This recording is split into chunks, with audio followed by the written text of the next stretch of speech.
Okay, Pollo, this is it. I need you to be very quiet. A procedure like this is very delicate. Requires one to be very, very careful.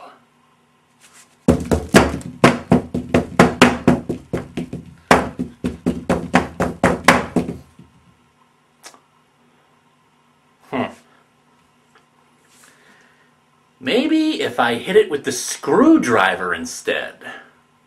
Why don't you just do what Superboy Prime did and punch the wall? Oh, I tried that already, Pollo. I ended up hitting a wall for like half an hour. And the only thing I got out of it was that Donna Troy got a new origin and Dr. Insano became a guy. Dr. Insano was always a guy.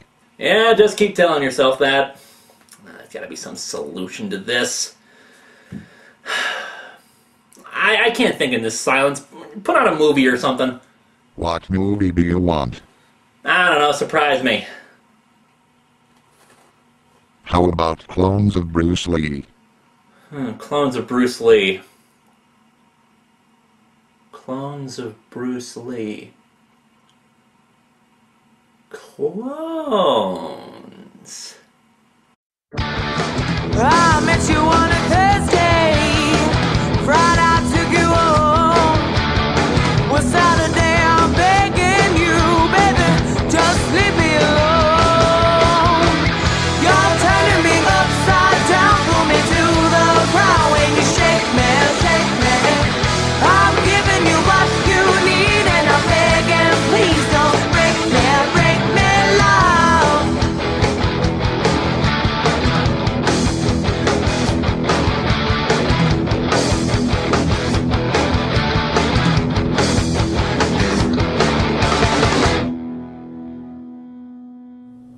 Check it out! I'm back in my new place and I'm ready to rock. Special shout out to Linkara for doing such a great job in cloning me, even if he did have to fill in some of the damaged genetic gaps with DNA from a monkey. But speaking of clones and flinging my own crap, today I'm here to talk about the worst movie about cloning that I've ever seen. No, this is way worse.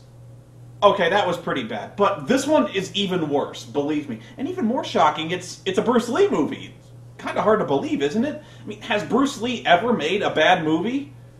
Well, no, he hasn't. But somehow there are still a ton of bad Bruce Lee movies. Okay, I'll try to explain. Bruce Lee is probably the most well-known action star in movie history. He's one of the toughest, quickest, and most athletic dudes ever to punch a guy in the soul. This is probably the single greatest moment I've ever seen in any action movie, and to me it pretty much wraps up Bruce Lee in one single punch. Bruce basically punches this guy so fast and so hard it liquefies his solar plexus and kills him instantly. Now with anybody else you might have thought this is ridiculous, but with Bruce Lee you bought it because he was the one-man badass enough to kill a man with one punch, and nobody, past, present, or future, could ever hope to replace him. But that didn't stop some people. Even though the world was stunned by Lee's untimely death, there were still some savvy B-movie companies out there that attempted to cash in on the tragedy by creating their own little brand of knockoff entertainment that directly copied the Bruce Lee template. And I do mean copy. It spawned a plethora of Bruce Lee lookalikes and gave birth to a weird little cinematic subculture known as Bruceploitation. There were a ton of kung fu movies made following Lee's death, using impersonators to cash in on Bruce's popularity and the sudden resurgence of interest in him after his death. A few of these movies didn't even really bother to have fake Bruces. They just used the name in the title, like Bruce Lee Fights Back from the Grave, which opens with a scene of Bruce's grave being struck by lightning, Bruce leaping out of the coffin. And that's it. The rest of the movie has nothing to do with Bruce Lee coming back to life. The rest of it is a completely different story. And beyond the first 30 seconds, the title, the poster, and the entire Bruce Lee premise is a total lie. It was really embarrassing to watch the depths to which people would sink to rip off Bruce's name to sell their own shitty movies.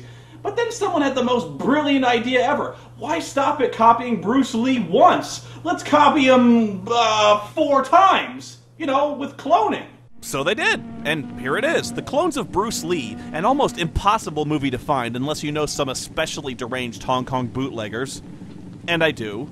It's directed by nobody and stars Dragon Lee, Bruce Lei, Bruce Lai, Bruce Tai, and John? Jeez, I haven't seen this many impersonators since 3,000 Miles to Graceland, and actually, I'm still on the fence which of these movies is worse. It's Bruce Lee. They're waiting in emergency. Hurry. And how? The movie opens with Bruce Lee being rushed to a hospital where he dies shortly thereafter of a cerebral edema. Bruce Lee, the world-famous film star, died last night of a sudden heart attack. Oh, I'm sorry, a heart attack. Uncomfortable yet? Anyway, a British intelligence agent is quick to arrive on the scene with a daring plan. Couldn't you be a little more explicit? I'm afraid not, sir. You see, it's a matter of security, highly confidential. I see. I am allowed to tell you this much. It concerns Bruce Lee. The film star? Yes, sir. No, the golfer. Yes, I mean the film star, you idiot! The clones of Bruce Lee. What a scientific achievement this will be. 3 of them, eh, Professor? Do you really think you can do it? I saw your coupon in the paper. Yeah, like t-shirts, clones are cheaper when you get them in bulk. Doctor, how long has he been dead? Not long. 20 minutes. Give or take. Crap, I knew we forgot something. Hey, did anyone get his time of death? They figure if they can get some of Bruce's blood, they can create clones of him and have the clones form a team of super spies that fight international crime. That's fucking brilliant! Now that's science, guys. You don't just clone Bruce Lee once, you clone him a shitload of times, and then you send them all out to go kill people. And that's exactly what happens. Doctor, may I trouble you for an empty syringe? Yes. Hey, should we get the permission of his next of kin? Ah, fuck it.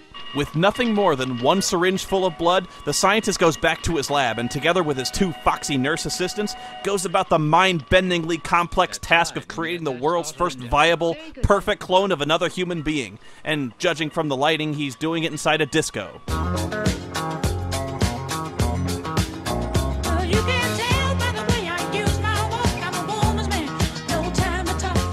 Gotta be hard to recombine DNA strands when your only source of light is the nearby mirror ball. Well, the whole scheme is wildly successful, although I have my suspicions that the brilliant scientist who suggested this plan might not have the most noble of intentions at heart. The professor, huh? Nancy, I really don't trust that man. Really? Why? So far, so good. You're just imagining things. The scientist creates 3 Bruce Lee clones, making all sorts of discoveries about human cloning in the process. For one, you can make a fully grown adult clone of a human being in about 10 minutes like you're working a creepy crawler maker. And 2, that clone will emerge with all of the memory, experience, and martial arts skills of the original, because Bruce Lee is so hardcore that kicking ass is coded into his DNA. And of course, physically they're virtually indistinguishable from the real thing.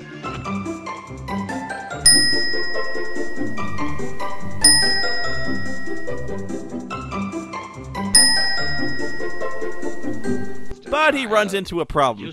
You can call one guy Bruce Lee, but what the hell do you call the other Bruce Lees? Mr. Collin, I'd like you to beat Bruce Lee 2 and Bruce Lee 3. Hello. Bruce Lee 2 and Bruce Lee 3. Oh, what in the hell else are you gonna call them? I would have spent hours agonizing over that decision, but I guess it's at least easy to remember.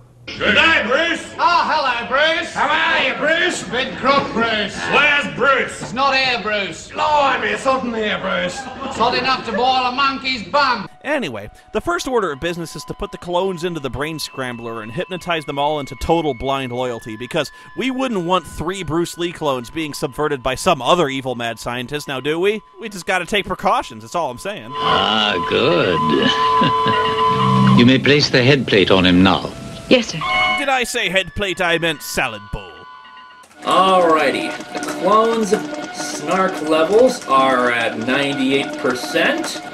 Now I'll just upload some Final Fantasy VIII hate. Final Fantasy VIII hate, kill me. And let's include just a little something extra. Revolution of the Mask is the greatest comic ever made. Buy it now. Yes, Revolution of the Mask is the greatest comic ever made. Anyway, once the clones are properly brainwashed by wearing a stainless steel colander fitted with antennas, they're sent through a strenuous training regimen to get them ready to be international super spies. Begin the Rocky training montage. No, really, I'm not joking. They steal the music from Rocky.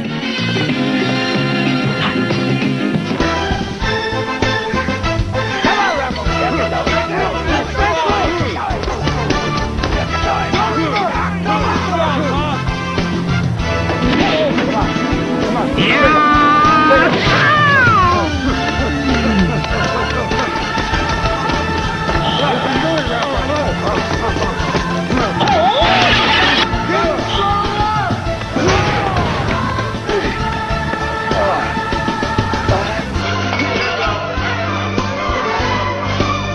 a minute, is he flipping me off? Back at you, Bruce. And of course, when you're looking for the greatest martial artist to train your Bruce Lee clone, there's no one better than Chong Li from Bloodsport. Or this guy's good too.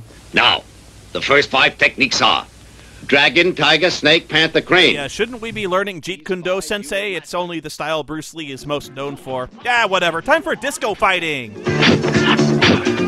And yeah, thanks to the super funky power of disco, they managed to pick all of these kung fu styles up in a day. And none too soon. Number 1's first assignment will be to get rid of Mr. Chai Lo. That film company of his is nothing more than a front for a gold smuggling racket. Their first mission is to bring the nefarious international gold smuggler Chai Lo to justice. Gold is really hard to smuggle, but Chai Lo gets away with it because he also happens to be a martial arts movie producer. What, are movie producers immune to prosecution or something?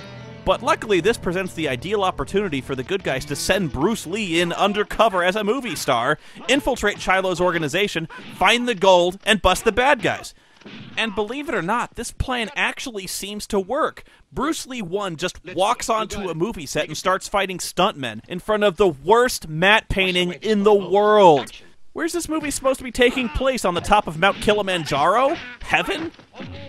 Well, judging from the set design, Chai Lo obviously doesn't throw much of his gold smuggling money back into his movie front. Yes, no one will suspect a thing when a guy who looks and acts exactly like the most famous martial artist on Earth shows up as the star of their new movie. Brilliant! Amazingly, Chai Lo realizes there's something fishy about this guy, but he can't quite put his finger on it. You mean you haven't checked him out? He's good enough to be an undercover agent, Chang. Oh, a spy? Exactly. So you think the guy is a secret agent because he's a really good martial artist? Doesn't... Asshole, you're making a martial arts movie! Just because the guy knows kung fu, that doesn't make him a secret agent. Alright, he is a secret agent, but still, you got lucky. That was an awfully big leap. I mean, hey, wait, a really good martial artist, we don't have the budget for that. Wouldn't the scene have just made more sense if the guy pointed and said, "Hey, Wormy, what the hell is Bruce Lee doing on my set? Isn't he supposed to be dead?" Looks good, doesn't he? Yeah, not bad.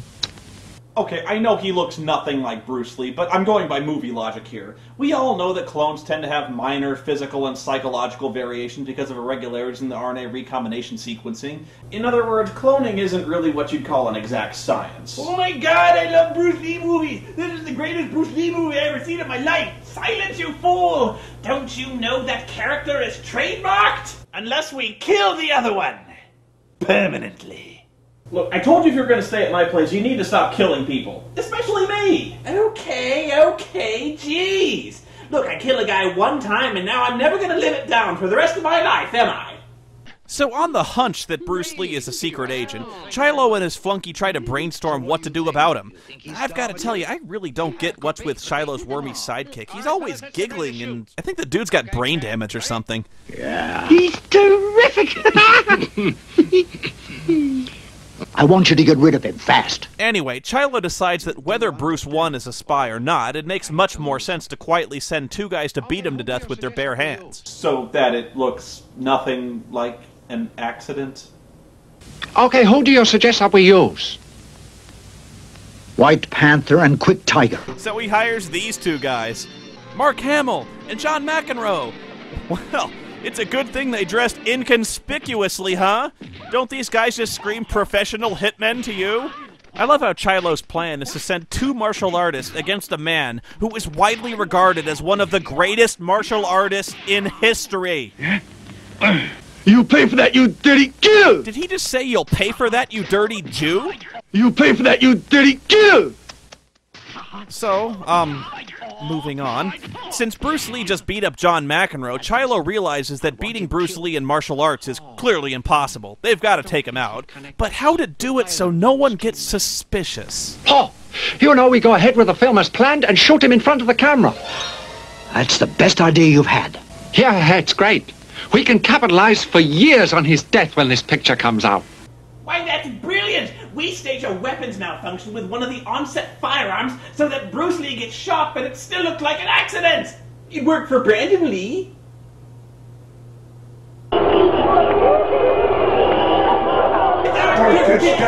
Darkest sketch. And while you're shooting his big death scene, I will be digging the gold out of the ground. Burying it there was a clever move. Hey, wait, what? I will be digging the gold out of the ground. Burying it there was a clever move. Burying it in the ground was a clever move. Oh, that's it. That's the secret to becoming an international gold smuggler. Bury it someplace where no one will ever find it, like the ground. Well, where in the hell else are... The ground? That's not gold smuggling, that's just gold hiding. Anyone can hide shit. Gold smuggling is transporting it someplace. Like that guy in Lethal Weapon 2. Now that was a gold smuggler. Okay, so since his last two hitmen totally screwed the pooch, Chilo decides to shoot Bruce in front of the camera, so he hires a bunch more hitmen, none of whom have any guns whatsoever. All they do is they just rush forward and attack him with knives. Hello? What happened to the gun plan? That was a good plan. What kind of movie producer and international gold smuggler can't afford a gun? Now this movie is just ripping off the soundtrack to The Warriors. Now that'd be a cool scene. Bruce Lee fighting the baseball furies. By now you're probably noticing that 95% of this movie is just mindless kung fu fighting. There's almost no plot beyond Bruce Lee goes places and wrecks your shit. Notice that any time someone gets hit, they make the same whining, moaning noise. These are the whiniest, most whipped henchmen I've ever heard of. Oh, why'd you have to hit me there?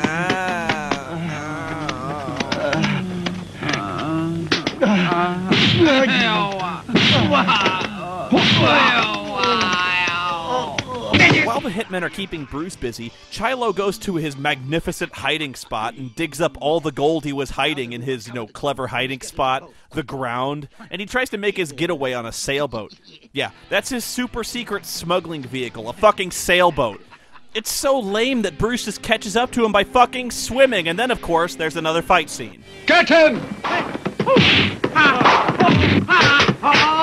Isn't it really annoying how every single move that every character makes results in a whooshing sound, and every punch that someone lands sounds like someone throwing a stake against a wall? Well, anyway, Bruce Lee kicks the shit out of Chilo, of course. Ooh. And then, like a fucking train derailing, we cut back to London where Agent Curtis is giving Bruce Lee 2 and Bruce Lee 3 their new assignment. Your mission is to eliminate a certain Dr. Nye, a brilliant scientist, but quite mad. You mean Dr. Nye, the science guy? Oh, believe me, you don't want to mess with Bill Nye. He will end your ass with science. Bill Nye the Science Guy. Bill Nye the Science Guy. Bill Nye the Science Guy. Science rules. Bill Nye the Science Guy. Inertia is a property of matter. Bill Nye the Science Guy. T minus 7 seconds. You pay for that, you dirty killer! Yeah. He's terrific!